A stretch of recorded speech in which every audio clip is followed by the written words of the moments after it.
Hey everybody, it's Party Elite with another episode of Total Breakdown. This is a fantastic competitive battle from the Prince's Pittance tournament hosted by Shetland Apache.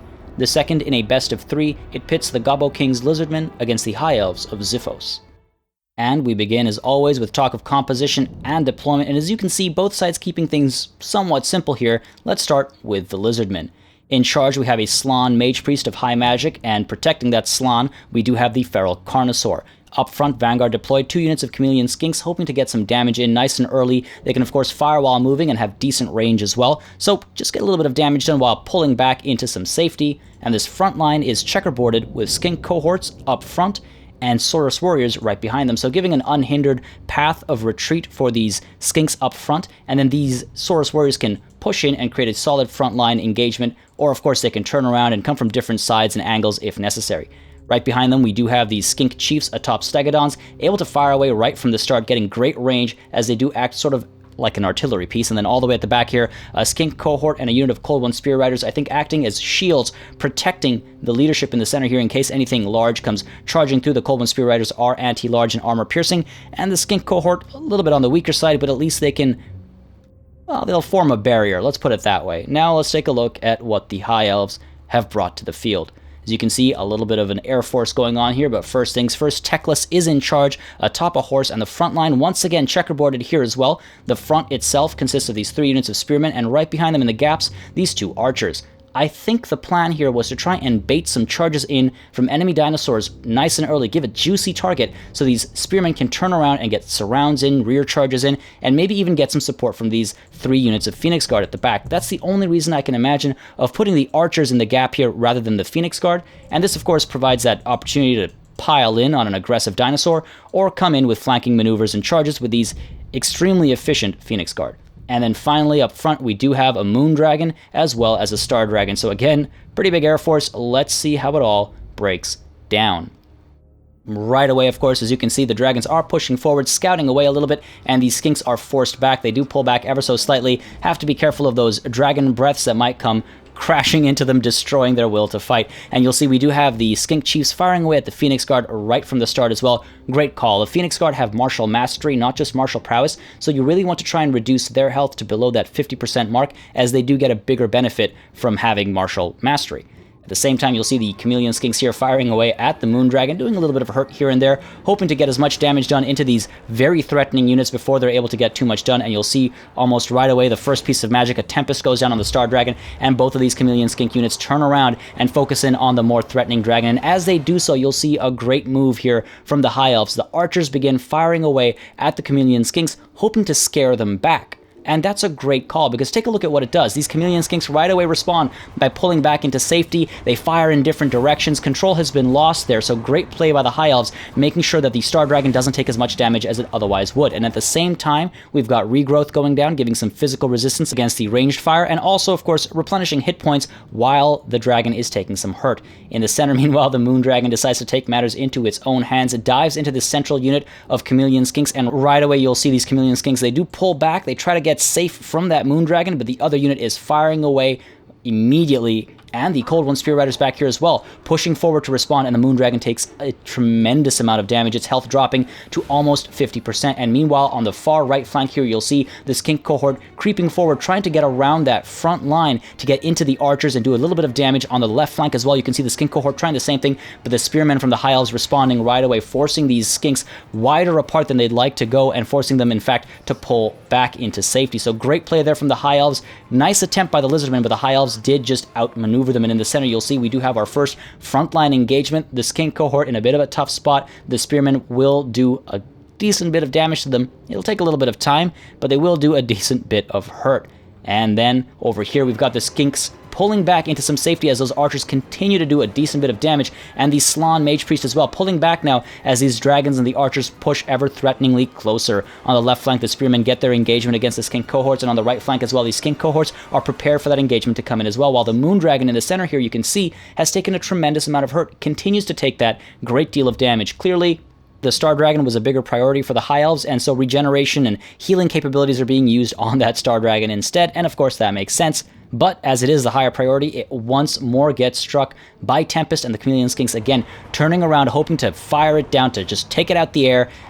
a couple shots into the Moon Dragon, but very quickly you'll see the Skink Chiefs as well turning around to fire at the Star Dragon, and a little bit of damage being done there. So great use of Tempest, great use of magic, just pinning the dragon in place to try and get some shots in. And you'll see in the center now we have the Phoenix Guard pushing into the Saurus Warriors, while the Moon Dragon fires its breath into the Cold One Spear Riders, and that's a great call. Once again, that's the only anti-large armor-piercing unit that the Lizardmen have brought to the field, so if they can be removed, the Dragons are going to have an absolute field day going wherever they choose to go. And now in the center here, you're going to see a great 1-2 punch. A wonderful move here. You'll see we get the Shield of the Old Ones, providing some protection to these Saurus Warriors, as we get another Banishment coming right away to absolutely devastate these Phoenix Guard. They do not want to stick around and fight. Look at the work done on the Phoenix Guard, while the Saurus Warriors have taken relatively little damage because of their 44% magic resistance. Beautiful play there, wonderfully done. The Archers, though, now responding with the Slann Mage Priest under fire, and you'll see the Phoenix Guard have crept up here as well, forcing the Skink cohort into combat. And a big flaw here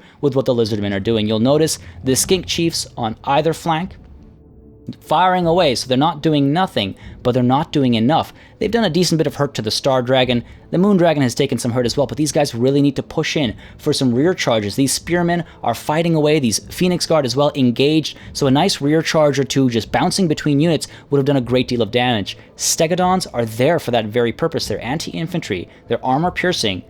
Why not use them? Charge in. So a big flaw there from the Lizardmen. And you'll see as all that was going on, as the Banishment went down in the center here, the Cold One Spear Riders managed to crash through and dive into some Archers. And while they did a decent bit of damage, with all the dragons nearby causing some hurt in response as well, the Cold One Spear Riders do get terrified off. So good move there, sneaking through the center and getting into the Archers, but unfortunately they get very quickly taken care of. And you'll see on either flank as well, the Lizardmen are falling apart more rapidly on the left than on the right, but in the center here, you'll see the Phoenix Guard are the ones made to turn around, and these Skink cohorts fire away a little bit more just to get some damage done, but the Archers are responding to the Slann Mage Priest, trying to take down enemy leadership as quickly as possible. And over here, you'll see the Cold One Spear Riders once again turning around to try and get a nice charge into these Archers. Taking care of range is very important here, of course. And so in comes the charge, but the Dragon is right there to respond. And over here, the Star Dragon, meanwhile, once again caught by Tempest. Once again, the Skink cohorts looking to fire away, but Teclis this time going in for a bit of a sacrificial maneuver. The Feral Carnosaur does notice him, though, pushes in for a charge.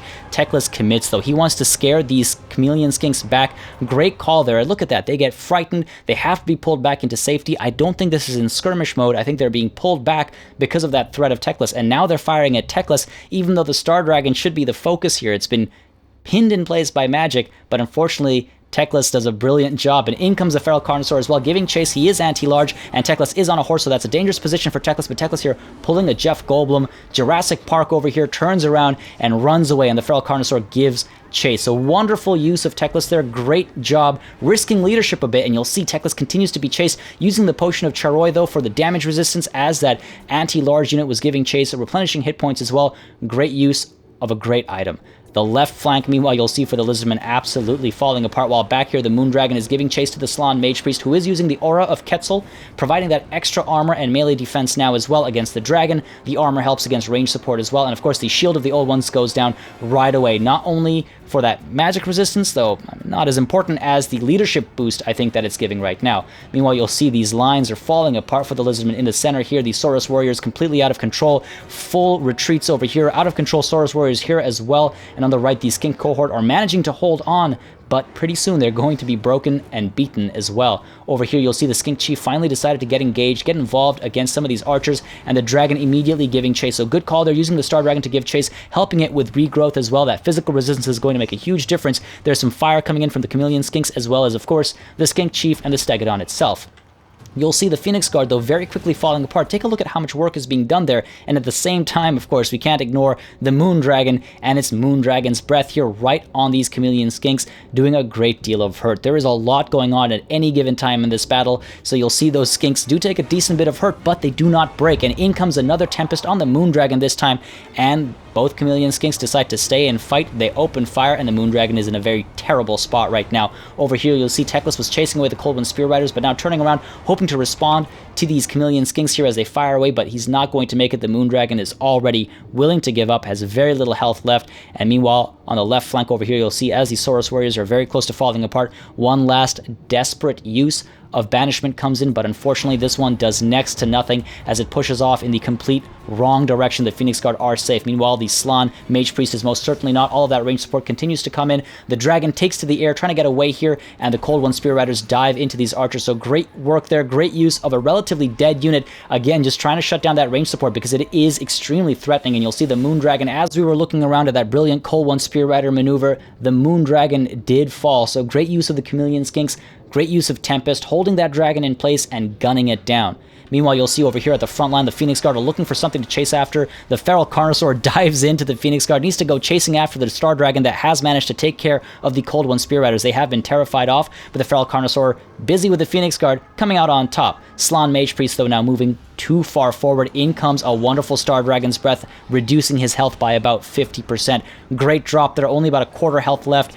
Great use of the breath. And meanwhile, back here, you see the Skink Chief does dive into the Phoenix Guard as well, hoping to take care of these guys, using Cold-Blooded to keep his health up, while up front, the Slann Mage Priest uses Apotheosis and the Aura of Quetzal again to stay alive and to improve its current health situation. But you'll see it does very little, barely healed there, and we do have some shatters going down, so the Lizardmen are still hanging on. The Skink Chief, again, looking for something to charge into. They're finally being used in melee, these Stegodons, and they're finally getting their money's worth. So they're diving in once again over here, taking care of the Phoenix Guard, trying to take care of the Spearmen as well, as these Chameleon Skinks are firing away, trying to provide some support and scare these guys off. We also have this enraged unit of Saurus warriors out of control, diving into the nearest enemy, and that just happens to be the Phoenix Guard, so helping out in a rather dangerous situation against the Phoenix Guard. Up front here, though, you'll see the Star Dragon is picking a fight with the Slann Mage Priest here. Cast the Shield of the Old Ones for that leadership boost especially, and the Aura of Quetzal active as well for that melee defense. But you'll see these archers here firing away. The Star Dragon does get caught by the Feral Carnosaur, so again, a dangerous position for that Star Dragon. Morale is dropping significantly. Health is dropping as well. Turns around, starts to leave. You'll see the Phoenix Guard giving chase to Lizardman leadership, and that range fire coming in as well. And you'll see right there, Slann Mage Priest just standing still, looking absolutely pretty, allowing himself to take a lot of damage, and you'll see he does begin to rout. Now he's leaving the field as the Star Dragon once again bringing his breath in, this time against the Skink Chief. And look at how much hurt it does. Once again, reducing health by about 25% this time, so not as good a breath. And now diving in, charging in, and look at how much damage that Skink Chief is taking. The Star Dragon absolutely wonderfully used here, dropping the Skink Chief's will to fight and his health. He tries to get away, charges into these Spearmen instead, gets a nice little morale boost from that charge, staying in the fight here, but the Star Dragon continues to give chase, while off in the distance, you'll see here, Teclis giving chase to the Slann Mage Priest, and just like that, the Toad falls, and that of course has a terrible effect on Lizardman leadership. All of these guys have their leadership drop, and immediately terror starts to kick in because the dragon is right there. Everything is leaving, nothing wishes to stay, and the Feral Carnosaur does its best to stick around and defeat the Star Dragon, but unfortunately the Star Dragon is able to get away. You'll see over here we have the Skink Chief as well, diving into some of these archers again, hoping to scare these guys away. And now that the Skink Chiefs are in melee, they're finally getting some work done. Of course, that other one has decided to give up, has completely shattered, and is leaving the field. Not even a flag above its head to show that it's shattered, in fact. And over here, the Star Dragon as well as Teclis are giving chase to all of these routing units, making sure they don't return to the fray, trying to turn these routes into shatters and maybe take them all the way to the edge of the battlefield, which isn't too far away. Meanwhile, we do have all of these other units that were shattered earlier, or rather routed earlier, deciding to leave the field completely, while over here these Chameleon Skinks are willing to stick around and fight, but right now being chased down by these two units of Spearmen. So again, not an ideal spot for a ranged unit. Over here, though, the Feral Carnosaur managing to at least shatter this one Phoenix Guard unit, while all the way back here, the Saurus Warriors are out of control. So no choice of where they're going to go, and unfortunately, Teclis seems to be the closest enemy, so they are giving chase to Teclis, as opposed to maybe coming up here and reinforcing some of these units. All the way on the other end of the field, though, you'll see we do have the two Spearmen forming up, getting ready for this Feral Carnosaur that seems to be charging in. These Chameleon Skinks pull back. They are out of ammunition. There's nothing they can really contribute here unless it's a rear charge or something like that, but the Feral Carnosaur pushes in, doesn't care for the anti-large benefits that these Spearmen get, tosses these guys around, and you'll see at the back here the Skink Chief as well pushing through, chasing after as the Carnosaur turns around and again dives into this unit of Spearmen, acting like a wind spell, just going down that line, doing a great deal of hurt. And again, the Skink Chief comes charging through, uses Slippery to get extra melee defense against these anti-large units and that extra speed, and does a decent bit of hurt on the charge. Of course, they were braced, so not enough of a charge bonus coming in there. But of course, as it thrashes around alongside the Feral Carnosaur, these guys are going to start falling apart. The Chameleon Skinks decide to dive in as well, while off in the distance, you'll see all of those routing units have been led off the field, completely shattered. And now the High Elves are regrouping, and this is something we don't see often enough. They're just reforming, getting together, providing that leadership boost to some of these extremely damaged units, making sure that when they finally engage these last couple of Lizardmen units, they're willing to stick around and fight. That's extremely important. And you'll see the Phoenix Guard are also getting a little bit of assistance here in the form of regrowth. There's still a couple of them left on the field, so that physical resistance is obviously being wasted, but the hit point replenishment is very important right now. And at this point, you'll see these spearmen have given up. These guys are routing already. This other unit is terrified, but the Chameleon Skink unit has also taken a decent bit of damage, and they're routing as well. And at this point, again, the High Elves just forming up, getting ready to charge into these two beastly units. The Archers, unfortunately, out of ammo at this point, but the Skink Chief also out of ammo here, so there's no option for range support. They all have to dive into melee, and the Feral Carnosaur just trying to ensure that these Spearmen leave the field. They are anti-large, and the less anti-large there is on the field right now, the better it'll be for the Lizardmen. And take a look at the balance of power right now. It is relatively even. Both Lizardmen and High Elves are in a decent spot. They both have an equal chance. But now, take a look at what the Star Dragon does to that. In comes that Fiery Breath, does a tremendous amount of damage, and right away the battle is now in favor of the High Elves. So let's see if they're able to capitalize on that. In comes the Star Dragon, gets a nice charge in there, a lot of morale damage, a fair bit of physical damage as well. Teclis is in there as well, and in comes the Feral Carnosaur, hoping to take care of the Dragon and Teclis. The Skink Chief, unfortunately, has been scared off, but now the Feral Carnosaur is giving chase to that Star Dragon, hoping to shut it down before it's able to take to the air, pouncing on its back, literally, and just holding it to the ground, pinning it down to the ground, and Teclis at the back here, chasing away after the Skink Chief. Unfortunately, the Star Dragon is able to get away as well, as the Feral Carnosaur gets completely surrounded by all of these anti-large units. So the Star Dragon is safe, lives to die another day, while Teclis continues to give chase to the Skink Chief, hoping to scare it off the field, hoping to shatter it. And you'll see here another clever move from the High Elves, the Net of a Mintok on the Feral Carnosaur, which frees Teclis to give chase without any concern, without any fear necessary that he might be chased by this giant dinosaur. The Feral Carnosaur is able to get melee damage in, but of course there's a lot of anti-large there. Morale drops. Skink Chief is also still not willing to fight. And just like that, with a couple of really quick moves, when the balance of power was even with the Star Dragon's breath, a nice charge, you'll see the Skink Chief surrenders. Everyone surrenders. A full shatter. These guys rally, but very quickly shatter as well. And just like that, the High Elves take the day. A valiant defeat for the Lizardmen. Now, the High Elves went in heavily with the anti-large forces, ready for all sorts of dinosaurs, and the Lizardmen did deliver. Between mounted Skink Chiefs on the ground and a Feral Carnosaur, there was a fair bit that would do poorly against the Phoenix Guard, and the infantry lines were also relatively weak as a result. And the Slann Mage Priest is of course a large unit as well, so that's leadership that is in a tremendously threatened position up against the High Elf spears and halberds. There was some excellent use of Teclis to bait the enemy when the Feral Carnosaur got too close to the dragons, and he was also used to shut down range support into dragons pinned in the air. Not often do we see generals be risked on rescue missions, but dragons are certainly worth it. It's too bad that despite all the dinosaurs on the field, the Lizardmen seemed almost shy to get them involved at first, allowing their weaker front lines to collapse, leaving unprotected dinosaurs against a legion of spears and halberds. As always, make sure you subscribe to this channel for more Total War content and keep sending in those battle replays. I do think it's one of the best ways to learn, and it's always nice to highlight such great battles from the community. Thank you very much for watching, and I'll see you on the battlefield.